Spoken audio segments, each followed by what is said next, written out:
والصلاة والسلام علی خاتم النبیین صدری ویسر لی امری واحلل عقدۃ من لسانی یفقہوا قولی۔ اب ساری باتیں بتائے جانے کے بعد جو قریش تھے، جو مشرکین تھے، ان کو بڑا مان تھا اپنی مال کے اوپر، اپنی دولت کے اوپر۔ وہ سمجھتے تھے یہ کیا بات ہے، اگر ہم سے اللہ راضی نہ داروں میں سے آتا یا طائف کے سرداروں میں سے آتا، بڑے لوگوں میں سے آتا، تو اپنے آپ کو کوئی توپ قسم کی چیز جو ہے وہ سمجھتے تھے۔ تو اللہ سبحانہ تعالیٰ ارشاد فرماتے ہیں کہ ان کو ذرا یاد کرواؤ ان کو کہ احقاف کے علاقے میں ایک عاد قوم بستی تھی۔ اس عاد قوم نے اس وقت زمین دوست جو ہے پہاڑوں کے اندر گھر جو ہے بنا رکھے تھے۔ وہ زیادہ طاقتور تھے یا تم زیادہ طاقتور؟ تم تو ان کے آگے کچھ بھی نہیں ہو۔ انہوں نے اس وقت جو ان کے پاس طاقت تھی، جو ان کے پاس اس وقت کی جدید ترین ریاست تھی، وہ تمدن میں، مال میں، پیسے میں، ہر چیز میں، جو پیغام تمہیں دیا جا رہا ہے وہی پیغام ان کو دیا گیا تھا۔ ان کو بھی کہا گیا تھا کہ اللہ سے ڈرو، نہیں ڈرے۔ ان کا انجام کیا ہوا؟ ان کا انجام ذہن میں رکھو۔ اگر اتنی بڑی اپنے وقت کی طاقتور قوم کو جو ہے وہ ہم تباہ و برباد کر سکتے ہیں، ان کا نام و نشان مٹا سکتے ہیں، ان کے کھنڈرات تک جو ہے وہ ختم ہو سکتے ہیں، تم کس کھیت کی مولی ہو؟ تمہارے ساتھ بھی یہ ہو سکتا ہے۔ مثالیں کیوں دے کے سمجھائی جاتی ہیں ہمیں؟ اسی لیے کہ دیکھو جو کام تم کر رہے ہو یہی کام فلاں نے کیا تھا، تو اس فلاں کے ساتھ یہ ہوا، کیا تم یہ چاہتے ہو کہ تمہارا انجام بھی ان جیسا ہی ہو؟ اگر تم نہیں چاہتے تو پھر اس راہ سے رک جاؤ، اس راہ پہ چلو جو اللہ کے رسول کا راستہ ہے، جو اللہ کا راستہ ہے۔ اگر تم نہیں چلو گے تو جو کام تم کرتے ہو یہ کام پہلے بھی لوگوں نے کیا، پھر ان کا یہ نتیجہ ہوا، تو پھر اس نتیجے کو بھگتنے کے لیے تیار ہو جاؤ۔ تم سمجھو کہ یہ جو کچھ ان کے ساتھ ہوا یہ تمہارے ساتھ بھی ہونا ہے، تمہارا بھی نام و نشان مٹ جانا ہے۔ تو آج کی آیت کریمہ میں یہی بات ان کو سمجھانے کی کوشش کی گئی ہے، مشرکین کو، قریش کو اس وقت کے۔ وَاذْكُرْ اور یاد کرو۔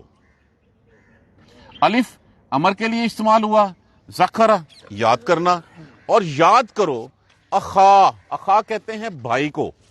بھائی کس کے بھائی؟ عاد کے بھائی کو، قوم عاد۔ اب عاد کے بھائی کون تھے؟ عاد کے بھائی تھے حضرت ہود علیہ السلام۔ عادیوں پہ کون اترے تھے؟ اسی قوم کو ہم عاد اولا بھی کہتے ہیں۔ یہ حضرت نوح علیہ السلام کے بیٹے سام کی نسل میں سے تھے، اور یہ آ کے جو ہے وہ آباد ہو گئے۔ اذ انذر جب خبردار کیا، قومہ اس قوم کو، اس کی قوم کو، بالاحقاف۔ احقاف کس کی ہے؟ حقف کی جمع ہے، ہے کاف فے، کاف فے۔ اس کا معنی ہوتا ہے ٹیلا، ایسا ٹیلا جو لمبا مستطیل ہو جائے دور تک، لیکن وہ پہاڑ کی جو ہے وہ چوٹی تک نہ پہنچے۔ اور ریت کے ٹیلے آپ نے دیکھے ہوں گے، یوں جا رہے ہوتے ہیں، اور یہ وہ ٹیلے جو وہاں تک پہنچتے نہیں ہیں۔ اب یہ کون سا علاقہ مراد ہے؟ یہ ایک چھوٹا سا نقشہ میں نے سامنے رکھا ہوا ہے۔ یہ نارملی عمان جو لیا جاتا ہے، عمان سے لے کے یمن کا درمیانی علاقہ جو ہے نا، اس کو احقاف کہتے ہیں، کہ یہ وہ ریت کے ٹیلے ہیں۔ آج وہاں پہ ریت ہے اور ریگستان ہے، اس ریگستان میں کوئی جانے کی جرت نہیں کرتا۔ اگر کوئی چیز ریگستان میں چلی بھی جاتی ہے تو وہ ریت کے میدان میں، ریت کے قبرستان میں گم ہو جاتی ہے، اس کو پتہ تک نہیں چلتا اس کا۔ تو کسی وقت یہاں پہ یہ شاداب بستیاں بستی تھیں۔ اگر آپ دیکھیں تو مکلا شہر ہے، اس کے 125 میل دور شمال میں جو ہے وہ حضر موت ایک مقام ہے۔ آج بھی اگر آپ دیکھیں تو وہاں پہ ان لوگوں نے ایک، اب چونکہ عرب کے لوگ اس کو مانتے ہیں، وہ دیکھتے ہیں کہ کچھ نہ کچھ سچائی تو ہو سکتی ہے، تو یہاں پہ ایک قبر ہے جس کو وہ کہتے ہیں کہ یہ حضرت ہود علیہ السلام کی قبر ہے، واللہ عالم ایسا ہے کہ نہیں ہے۔ لیکن وہ 15 شعبان کو وہاں پہ اکٹھے بھی ہوتے ہیں، وہاں پہ میلہ بھی لگتا ہے، وہاں پہ جاتے بھی ہیں وہ لوگ۔ تو یہ وہ علاقہ جو عمان سے یمن تک کے درمیان کا علاقہ ہے، اس کو احقاف کا علاقہ جو ہے وہ بتایا گیا ہے۔ یہ ایک کانسیپٹ دینے کے لیے کہ یہ کہاں پہ ہے۔ یہاں پہ وہ بستیاں تھیں جہاں پہ یہ سارے لوگ آباد تھے۔ اگر آپ دیکھنا چاہیں تو یہ اس کے ساتھ ہی بحر عرب ہے، یہ عمان ہے، اور اس کو ربع الخالی کہا جاتا ہے۔ کیوں کہا جاتا ہے؟ کہ اس میں کچھ نہیں ہے اس وقت، یہ بالکل جو ہے وہ اجاڑ ہے، صرف ریت ہے اس میں۔ کبھی یہاں پہ ایک بہت بڑا جو ہے وہ شہر ہوا کرتا تھا، اب یہاں پہ کچھ بھی نہیں ہے۔ سنا یمن کا شہر ہے اور ادھر عمان ہے، ان دونوں کے درمیان کا علاقہ جو ہے وہ الاحقاف کہا جاتا ہے۔ حقف ٹیلا، احقاف ٹیلے اس کی جمع.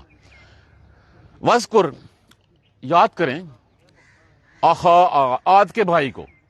عاد کے بھائی کون تھے؟ حضرت ہود علیہ السلام کو. از جب انذرا خبردار کیا اس نے، افعال کے وزن کے اوپر انذرا اس نے خبردار کیا. ناظرا ڈرانا، خبردار ہونا، الف لگا تو باب افعال میں چلا گیا. جب خبردار کیا اس نے قومہ، قوم اپنی کو، بالاحقاف احقاف میں جو بستی تھی ان کی اس میں، وقد خلت اور قد لام لازم کے لیے استعمال ہوا، بلا شبہ قد بلا شبہ خلت النذر، خلت گزر چکی، النذر گزر چکے ڈرانے والے، من بین یدیہ اس سے پہلے، من خلفہ اور اس کے بعد. اس سے پہلے حضرت نوح علیہ السلام آئے تھے ان قوم کو ڈرانے کے لیے. بعد میں جو ہے وہ اس کے بعد پھر آپ دیکھتے ہیں تو حضرت صالح علیہ السلام آئے، حضرت شعیب علیہ السلام آئے، لوط علیہ السلام آئے. کتنے انبیاء کرام، ان سے پہلے بھی ڈرانے والے آئے تھے، ان کے بعد بھی ڈرانے والے آئے تھے. اللہ، اب یہ لفظ کیا ہے؟ ان لا، یہ کہ نہ کس پیغام کے ساتھ آئے تھے؟ اس پیغام کے ساتھ آئے تھے اللہ تعبدو، یہ کہ تم عبادت نہ کرنا، الا اللہ سوائے اللہ کے. یہ وہ پیغام ہے جو پہلے دن سے ہے اور آخری رسولت کے آنے تک یہی پیغام تھا. رہتی دنیا تک یہی پیغام رہنا ہے کہ اللہ کے علاوہ کسی کی عبادت نہ کرنا. بلا شبہ اس سے پہلے بہت سے گزر چکے، ان سے پہلے بھی اور ان کے بعد بھی. کس پیغام کے ساتھ؟ اللہ تعبدو الا اللہ. تعبد لفظ تا علامات مضارع ہے، لفظ کیا ہے؟ عبد، اور واو لفظ جمع کے لیے استعمال ہوا، یہ کہ تم نہ عبادت کرنا مگر اللہ کی. انی بے شک مجھے، اخافو میں خوف کھاتا ہوں، کہ خوفا ڈرنا، میں ڈرتا ہوں، مجھے ڈر ہے، علیکم تم پر، عذاب کا، یومن عظیم بڑے دن کے عذاب کا. مجھے بڑے دن کے عذاب کا جو ہے وہ ڈر لگتا ہے کہ تمہارے اوپر وہ عذاب آ جائے گا. اب یہ دیکھیں یہاں پہ یہ نہیں کہا کہ میں لے آؤں گا، یہاں پہ کہا مجھے بڑے دن کے عذاب کے، کوئی بڑا دن ایسا عذاب کا آئے گا تمہارے اوپر چھا جائے گا، مجھے ڈر لگتا ہے تم اس عذاب کا شکار نہ ہو جاؤ. وعلیکم السلام. بجائے اس کے کہ اس چیز کا سبق سیکھتے وہ آگے سے کیا کہنے لگے؟ کالو، وہ کہنے لگے اجیتنا. اجیتنا جا کا معنی کیا ہوتا ہے؟ آنا. تا حاضر کی ضمیر لگی ہوئی ہے، نا متکلم، کیا الف جو ہے وہ استفہامیہ استعمال ہوا ہے. کیا تو آیا ہے؟ جا کا مطلب آنا، کیا تو آیا ہمارے پاس؟ لتافکنا، لفظ کیا ہے اس میں سے؟ افک کا معنی کیا ہوتا ہے؟ افکن، جھوٹ بولنا. یہ بارہا ہم نے پڑھا ہے لفظ. لیکن اگر اس کے بعد اس کا صلہ ان آ جائے تو اس کا مطلب ہوتا ہے جھوٹ بول کے کس کو؟ اس کے خیالات سے برگشتہ کر دینا، اس کے خیالات جھوٹ بول کے موڑ دینا. ایک سچائی ہے، سچائی کے علاوہ جھوٹ بولا جائے اور جھوٹ بول کے اس کے خیالات کو جو ہے وہ پھیر دیا جائے. تو معنی کیا ہوا؟ کیا تو آیا ہے تاکہ تو پھیر دے ہمیں، ان آلہاتنا سے، ہمارے معبودوں سے. تو آیا ہے اس کام سے کہ ہمیں جو ہے وہ ہمارے معبودوں سے پھیر دے، جن بتوں کی ہم پوجا کرتے ہیں ان بتوں سے جو ہے وہ ہم ہٹ جائیں اور ایک اللہ کی عبادت کرنے لگیں. کیا تو اس کام سے آیا ہے ہمارے پاس؟ فاتنا پس عطا کا معنی کیا ہوتا ہے؟ آنا. لیکن اگر اس کے بعد جو ہے وہ تائدنا پس لیا، تائدنا لفظ کیا ہے؟ وعدن سے. آتنا عطا، لیا، تائدنا تو وعدہ کرتا ہے ہم سے، تو ڈراتا ہے ہمیں. لیا جس سے تو ڈراتا ہے ہمیں، ان کنت من الصادقین اگر تو ہے سچوں میں سے. بس آجا پھر اس عذاب کے ساتھ جو جس کا تو ہمیں ڈراوا دیتا ہے. اگر تو سچا ہے نا، اچھا وہ لاؤ، وہ آسمان ہمارے اوپر گراؤ، وہ جس عذاب کی تم بات کرتے وہ عذاب لاؤ. اب کیا ہود علیہ السلام نے یہ خود پیغام کہا تھا کہ میں لے آؤں گا؟ نہیں، انہوں نے تو یہ نہیں کہا تھا. انہوں نے تو کہا تھا کہ مجھے بڑے دن کے عذاب سے ڈر لگتا ہے کہ وہ تمہارے اوپر عذاب آ جائے گا. یہ دعویٰ کبھی کسی نبی نے نہیں کیا کہ میں تمہارے اوپر عذاب لے آؤں گا. آگے سے آپ علیہ السلام نے کیا فرمایا کہ جو تم کہتے ہو، کالا فرمایا، انما العلم، بے شک بات یہ ہے کہ علم اندا علم عند اللہ، اس کا علم تو اللہ کے پاس ہے. یہ تم کہتے ہو کہ جس سے ڈراتے ہو وہ لے آؤ، تو وہ جب آنا ہے اس کا علم تو اللہ کے پاس ہے. اور پھر کہا گیا میری ذمہ داری کیا ہے، وَأُبَلِّغُكُمْ أُبَلَّغُكُمْ. اب لفظ اس میں سے کیا ہے، مطلب کیا ہوتا ہے، پہنچانا. بلغکم، اور میں پہنچاتا ہوں تمہیں. الف جو ہے وہ مضارع کے لیے استعمال ہوا، لفظ وہی بلاغ آ گیا، کم حاضر کی ضمیر لگی ہوئی ہے. اور میں پہنچاتا ہوں تمہیں ما اور سلتو، وہ چیز کے میں بھیجا گیا ہوں. اور سلتو لفظ کس سے ہے، ارسالن سے، بھیجنا. تو متکلم میں کے لیے استعمال ہوا اس چیز پہ کہ میں بھیجا گیا ہوں، بہی ساتھ جس کے میرا کام تو صرف پہنچا دینا ہے. جو پیغام میرے پاس آیا وہ میرا کام تو صرف پیغام پہنچا دینا ہے. وَلَكِنِّي، اور لیکن میں، اراکم، میں الف مضارع کے لیے استعمال ہوا، لفظ کیا ہے اس میں سے، را کا معنی کیا ہوتا ہے، دیکھنا. کم حاضر کی ضمیر، بے شک میں دیکھتا ہوں تم لوگوں کو، تم کامن لوگوں کو، تجہلون، جاہل، نادان، تم بات سمجھ نہیں رہے ہو. تم مجھے کہہ رہے ہو کہ میں وہ عذاب لے آؤں جس کا میں وعدہ کرتا ہوں. میں نے تو نہیں دعویٰ کیا، میں تو ڈر لگتا ہے مجھے کہ تم نے اللہ سبحانہ تعالیٰ کی بات نہ مانی. کون سی بات نہ مان لی، کہ اللہ کے علاوہ دوسروں کی عبادت کی تو تمہارے اوپر ایک بڑے دن کا عذاب کا مجھے ڈر ہے. اور تم مجھے کہتے ہو کہ میں لے آؤں. میری یہ ذمہ داری نہیں ہے، میرا کام صرف پہنچا دینا ہے، وہ پہنچا دینا جس کا مجھے اللہ نے حکم دیا تھا. لیکن میں یہ دیکھ رہا ہوں کہ تم وہ بات نہیں مان رہے، تم جاہل ہو، تم نادان ہو، تم اس بات کو جو ہے وہ نہیں سمجھ رہے کہ اللہ کی نافرمانی کرنے والوں کا انجام کیا ہوتا ہے. یہ بات بیسیکلی اس وقت کے قریش مشرکین کو سمجھائی جا رہی تھی. یہ بات آج اس وقت مجھے اور آپ کو سمجھائی جا رہی ہے کہ وہ آئیں قومیں گزر گئیں، ان کا جو انجام ہوا وہ ہمارے سامنے ہے. نہیں مانی تھی نا بات مشرکین نے. بدر میں ان کے ساتھ کیا ہوا، پھر اس کے بعد کیا ہوا، کچھ ہی عرصے میں. دیکھیے قوموں کی تقدیر بدلنے کے لیے 10-12 سال کچھ نہیں ہوتے. آپ صلی اللہ علیہ وآلہ وسلم کو جو ہے وہ ہجرت پہ مجبور کیا گیا، کتنے عرصے میں مکہ فتح ہو گیا، لیس دین 10 ایئرز مکہ فتح ہو گیا ماشاءاللہ. تو یہ اللہ سبحانہ تعالیٰ بتاتے ہیں کہ جو تو اس چیز کو مان لے گا وہ کامیاب ہوگا، جو نہیں مانے گا پھر ان کا انجام وہی ہوگا جو عاد کے بھائی کا ہوا تھا. قوم عاد کے بھائی حضرت ہود علیہ السلام کا ہوا تھا. تو اس کے انجام سے سبق سیکھ لو. اب ہمیں کیا کرنا ہے، قوم عاد کے انجام سے سبق سیکھیں، سمود کے سیکھیں، ان مشرکین کے انجام سے سبق سیکھیں، اور پھر دیکھیں کہ ہم کہاں کھڑے ہوئے ہیں. ہمیں بھی اللہ سبحانہ تعالیٰ کا پیغام آیا کہ کسی کی عبادت نہ کرنا، کسی کے سامنے ہاتھ نہ پھیلانا. ہم ایک رب کو چھوڑ کے 1000 رب ہم نے جو ہے وہ گڑھ رکھے ہیں، بنا رکھے ہیں. ہم انہی کو جو ہے وہ سب کچھ سمجھتے ہیں. وَاذْكُرْ أَخَا عَادٍ، اور یاد کیجئے عاد کے بھائی کو. عادیوں کے بھائی کون تھے، حضرت ہود علیہ السلام. اذ انذر قومہ بالاحقاف، جب اس نے خبردار کیا اپنی قوم کو احقاف میں. احقاف ریت کے لمبے لمبے ٹیلے، جس کا میں نے آپ کو نقشہ بھی دکھا دیا، جو یمن اور عمان کے درمیانی علاقہ ہے. وَقَدْ خَلَتِ النُّذُرُ مِن بَيْنِ يَدَيْهِ وَمِن خَلْفِهِ، اور بلا شبہ اس سے پہلے بھی اور اس کے بعد بھی ڈرانے والے گزر چکے تھے. ان سے پہلے نوح علیہ السلام آئے تھے، ان کے بعد حضرت صالح علیہ السلام آئے تھے، حضرت شعیب آئے تھے، حضرت لوط آئے تھے، ابراہیم علیہ السلام تھے. کتنے لوگ آ کے یہ گزر گئے تھے، اور وہ کس پیغام کے ساتھ آئے تھے، اللہ تعبدوا الا اللہ، نہ تم عبادت کرنا سوائے اللہ کے کسی کی. یہی کلمہ ہے لا الہ الا اللہ، یہی بیس ہے ہمارے ایمان کی. عبادت اس کا حق جس نے تخلیق کیا، جو خالق ہے صرف اس کی. اس خالق کو چھوڑ کے، اس کریٹر کو چھوڑ کے اگر ہم کسی کے سامنے جھکیں گے تو یقین جانیے تباہی ہمارا مقدر ہے. ظلم اللہ نہیں کرتا، دوسرے نہیں کرتے، ہم خود اپنے ظلم کرتے ہیں اپنے اوپر. پیغام کس پیغام کے ساتھ، ان سے پہلے بھی آئے تھے، بعد میں بھی آئے، کہ یہ کہ تم اللہ کے علاوہ کسی کی عبادت نہ کرنا. اور پھر اگر تم کرو گے، انی اخاف علیکم عذاب یوم عظیم، مجھے ڈر لگتا ہے تمہارے اوپر بڑے دن کے عذاب کا، کہ تمہیں کوئی بڑا دن آئے گا، تمہیں جو ہے وہ اڑا کے رکھ دے گا، تو وہ برباد کر دے گا رکھ کے. اب بجائے اس کے کہ اس سے خوف کھاتے، سبق سیکھتے، کالو کہنے لگے اجیتنا، کیا تو آیا ہے، لتافکنا عن آلہتنا، کہ تو آیا ہمیں اس سے کہ ہم اپنے معبودوں سے پھر جائیں. تو ہمیں پھیرنا چاہتا ہے ان سے، تو چاہتا ہے کہ ہم معبودوں کی عبادت چھوڑ. یہی پیغام محمد صلی اللہ علیہ وآلہ وسلم دیتے تھے کہ یہ تم لات و عزا کو پوجتے ہو، تم منات کو پوجتے ہو، تو چھوڑو، ایک اللہ کی عبادت کرو۔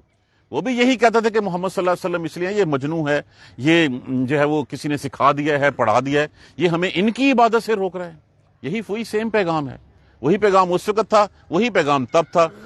کیا تو آیا ہے یہ کہنے کے لیے کہ ہمیں پھیر دے ہمارے معبودوں سے؟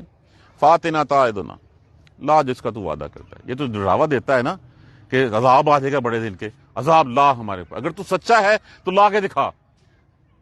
جب بھی چیلنج کیا جاتا ہے نا، اس کے بعد پھر اللہ سبحانہ تعالیٰ کی غیرت جو ہے وہ اللہ سبحانہ تعالیٰ پھر اس قوم کا جو ہے وہ تباہ و برباد کرتا ہے، کیونکہ چیلنج تب دیا جاتا ہے جب انسان تکبر کا شکار ہو جاتا ہے، جب تو وہ سمجھتا ہے کہ میرا کوئی کچھ بگاڑ نہیں سکتا، جب اس کے اندر تکبر آ جاتا ہے تب وہ چیلنج کے انداز میں کہتا ہے فاتنا تعدنا، لے آ جو تو کہتا ہے، اگر تو سچا ہے تو لا کے دکھا۔ کالا، فرمایا، انما العلم عند اللہ، اس کا علم تو اللہ کے پاس ہے۔ میں نے یہ کب کہا میں لاؤں گا؟ میں نے تو کہا کہ وہ اللہ کی طرف سے آئے گا، اس کا علم اللہ کے پاس ہے۔ تو آپ صلی اللہ علیہ وسلم سے بھی وہ لوگ یہی کہتے تھے، اچھا کون سی قیامت؟ وہ قیامت لاؤ نا، کس نے دیکھی ہے قیامت؟ تو لاؤ، وہ لا کے دکھا دو۔ تو یہ تو آپ صلی اللہ علیہ وسلم نے بارہا بتایا کہ قیامت کا علم تو اللہ کے علم، ہاں ہم قیامت کے قریب ہیں۔ نشانی بتائی آپ نے، نشانیاں بتا دی، اور فرمایا اتنا فرق ہے مجھ میں اور قیامت میں، آپ اس کو ایسے بھی لے سکتے ہیں اور آپ اس کو ان دونوں انگلیوں کے ساتھ ملے ہوئے بھی لے سکتے ہیں، اتنا فرق ہے کہ قیامت قریب ہے۔ اس کا علم تو اللہ کے پاس ہے۔ وَأُبَلِّغُكُمْ، اور میں تو بھیجا گیا ہوں، میں تو پہنچانے آیا ہوں، ماں اس چیز کو، اور سل تو بہی، جس کے ساتھ مجھے بھیجا گیا، میں تو صرف وہ پہنچانے آیا ہوں۔ میرا کام یہ ہے کہ جو اللہ کی طرف سے پیغام ہے وہ پیغام، دیکھیں نصیحت، ہدایت دینے والی ذات کون سی ہے؟ اللہ سبحانہ تعالیٰ۔ آپ کا کام تو کیا تھا؟ آپ کا کام تو صرف پہنچا دینا، فذکر انما انت مذکر، سمپل سی بات ہے کہ آپ تو نصیحت کر دیجیے، آپ کا کام صرف نصیحت کر دینا ہے، باقی انا الینا ایابہم ثم انا علینا حسابہم، ساڈے کو لاؤنا، پھر میں پوچھاں گا کی ہوا۔ ہاں جی، ابلغ، بار بار رک رہا تھا میں، یہ ہے ابلغکم انا الینا ایابہم ثم، پھر ہمارے پاس آنا ہے نا۔ آپ کا کام کیا ہے؟ فذکر انما انت مذکر، آپ پہنچا دیجیے، آپ کا کام پہنچا دینا ہے۔ آپ کسی کو جو ہے وہ تلوار کے زور پہ مسلمان نہیں کر سکتے۔ آپ نے پیغام پہنچا دیا، نہیں مانتے نہ صحیح، انا الینا ایابہم، ہمارے پاس آئیں گے نا وہ، انا الینا حسابہم، ہم لیں گے پھر ان سے حساب۔ تو میں یہاں پہ بھی یہی کہ میرا کام تو صرف جو ہے وہ پہنچا دینا ہے، جو میں جس کے ساتھ مجھے بھیجا گیا ہے۔ ولکنی اراکم، اور لیکن میں دیکھتا ہوں تمہیں، قومن تجہلون، کہ تم نادان ہو، تم بات سمجھو گے نہیں، تم یہ نہیں مانو گے۔ جب تم نہیں مانو گے تو پھر کیا ہوگا؟ مجھے ڈر ہے بڑے دن کے عذاب کا۔ اب بڑے دن کا عذاب جو ہے وہ اگلی آیت کریمہ میں بتایا گیا ہے۔ ایک بادل اٹھا، انہیں سمجھا لو بارش آئی، بارش ہوگی، فصلیں لہلہائیں گی، تر ہو جائیں گی، یہ تو اللہ کی رحمت ہوگی، یہ تو رحمت ہوگی ہمارے لیے۔ لیکن ان کو نہیں پتا تھا کہ اس بادل کے پیچھے ان کے لیے کون سا عذاب جو ہے وہ چھپا ہوا ہے۔ انشاءاللہ کل جو ہے ہم اس کو پڑھیں گے۔ پیغام ایک ہی ہے، اور پیغام کیا ہے؟ لا الہ الا اللہ۔ اگر ہم اس کو نہیں مانیں گے تو پھر اسی انجام سے ہمیں بھی تیار جو ہے وہ ڈرنا چاہیے، جو انجام جن قوموں نے لا الہ الا اللہ کو نہیں مانا، جو انجام ان کا ہوا، پھر مان لیجئے کہ وہی انجام ہمارا بھی سامنے ہے۔ تو مثالیں، تشبیہات اسی لیے بتائی جاتی ہیں کہ دیکھ لو یہ پیغام ہے، مان لو گے تو ٹھیک ہے، نہیں تو تمہارا انجام بھی ویسا ہی ہوگا۔ یہی بات اس وقت کے مشرکین مکہ کو بتائی جا رہی تھی، یہی بات رہت روز قیامت تک ہے کہ لا الہ الا اللہ کا پیغام ہے تمہارے سامنے، محمد الرسول اللہ۔ اگر تم اس کے اوپر ایک اللہ کو جو ہے وہ معبود مان لو گے، ایک اللہ کی عبادت کرو گے، محمد صلی اللہ علیہ وآلہ وسلم کو رسول مان لو گے تو بس ٹھیک ہے۔ نہیں مانو گے تو انجام اپنے سے پیشتر قوموں کا دیکھ لو۔ تم ہسٹری پڑھ کے مثالیں دیکھتے ہو، باقی چیزوں پہ وہ پرانی مثالیں جو ہے وہ اپلائی کرتے ہو، یہ کیوں اپلائی نہیں کرتے اس کے اوپر کہ فلاں کا کیا انجام ہوا، قوم عاد کا، سمود کا، قوم لوط کا، کتنی قوموں کا، قوم نوح کا صفحہ ہستی سے مٹا دی گئی۔ ہم سے کیا کہیں زیادہ طاقتور، جان میں بھی، مال میں بھی، شان و شوکت میں بھی، تہذیب و تمدن میں بھی ہم سے کہیں آگے، نام و نشان تک مٹ گیا، ہمیں پتہ تک نہیں ہے کہ ایسی قومی گزری۔ احقاق کا لفظ کتنے لوگوں نے ہم نے اس سے پہلے جو ڈیٹیل میں دیکھا تھا کہ مطلب کیا ہوتا ہے، یہاں سے مراد کون سی قوم تھی، پتہ نہیں ہے کسی کا بھی، صفحہ ہستی سے مٹ چکی، تو ہمیں مٹتے ہوئے کتنی دیر لگے گی؟ چند گھڑیاں۔ اللہ سبحانہ تعالیٰ ہمیں جو ہے وہ سیدھے راستے پہ چلنے کی ہمت اور توفیق دے۔ جزاک اللہ خیر۔ سبحانک اللہم و بحمدک اشہد ان لا الہ الا انت استغفرک و اتوب الیک۔ اعوذ باللہ من الشیطان الرجیم، بسم اللہ الرحمن الرحیم، الحمدللہ رب العالمین، الحمدللہ رب العالمین، الحمدللہ رب العالمین۔ اللہم صلی علی محمد وعلی آل محمد کما صلیت علی ابراہیم وعلی آل ابراہیم انک حمید مجید۔ اللہم بارک علی محمد وعلی آل محمد کما بارکت علی ابراہیم وعلی آل ابراہیم انک حمید مجید۔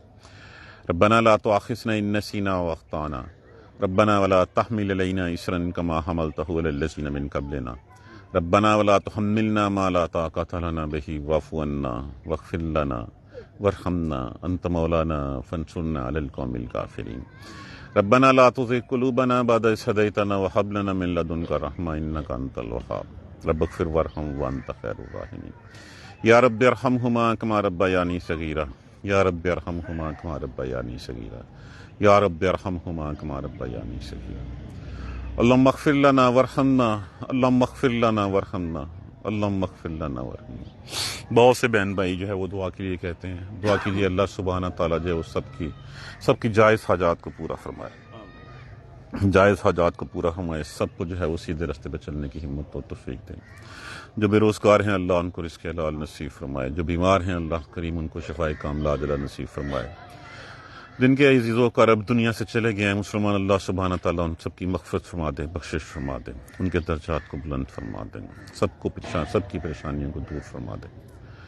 اللہم اغفر لنا وارحمنا اللہم اغفر لنا وارحمنا اللہم اغفر لنا وارحمنا۔